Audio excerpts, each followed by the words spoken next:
Rabun jauh sesuai namanya adalah gangguan penglihatan yang bikin mata sulit melihat benda yang jaraknya jauh. Jadi, kalau melihat jarak jauh, pandangan jadi buram. Disebut mata minus karena lensa kacamata yang digunakan untuk mengkoreksi kondisi ini adalah lensa minus. Kenapa rabun jauh bisa terjadi? Pada mata yang normal, cahaya difokuskan tepat pada retina. Retina adalah bagian dari mata yang bertugas menerima cahaya dan meneruskan ke otak sampai akhirnya kita bisa melihat. Tapi pada orang dengan rabun jauh, cahaya yang masuk nggak tepat di retina, tapi malah jauh di depannya. Makanya benda yang jauh jadi terlihat buram. Kondisi ini bisa disebabkan karena sumbu bola mata terlalu panjang, atau bisa juga karena kornea atau lensa mata yang terlalu cembung, jadi pembiasan cahaya terlalu kuat dan bayangan objek difokuskan jauh di depan retina. Ciri-ciri orang dengan rabun jauh biasanya buram melihat objek yang jauh, memicingkan mata untuk melihat objek yang jauh, sering nyeri kepala. Kondisi ini biasa dialami anak-anak, remaja, dan orang di bawah usia 40 tahun.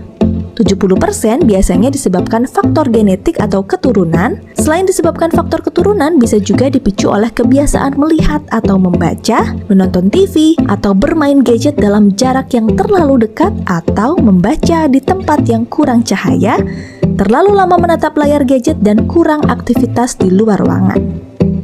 Gimana cara mengatasi rabun jauh? Pakai kacamata berlensa negatif atau cekung yang akan membantu memfokuskan kembali cahaya tepat pada retina, sehingga kita bisa melihat benda yang posisinya jauh jadi lebih jelas.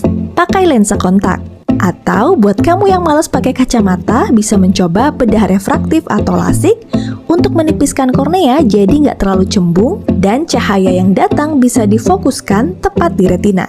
Sebenarnya kita nggak bisa mencegah terjadinya rabun jauh, tapi beberapa studi menunjukkan kalau kita bisa memperlambat perkembangan mata minus atau mencegah mata minus tambah parah dengan cara menggunakan tetes mata atropin, yaitu obat yang dapat sementara melumpuhkan otot siliar di mata yang mengatur bentuk lensa. Pada beberapa studi, tetes mata atropin dosis rendah terbukti efektif dalam memperlambat perburukan mata minus. Ortokeratologi, yaitu penggunaan lensa kontak rigid atau kaku desain khusus yang dipakai malam hari saat tidur untuk membentuk ulang permukaan kornea dengan tujuan menghilangkan kelainan refraksi atau mata minus dan menghambat kenaikan minus pada anak-anak yang minusnya cepat bertambah. Tapi untuk beberapa cara tadi, pastikan berkonsultasi dulu dengan dokter. Selain cara tadi, ada beberapa cara yang lebih sederhana yang bisa dilakukan untuk mencegah mata minus tambah parah, seperti membatasi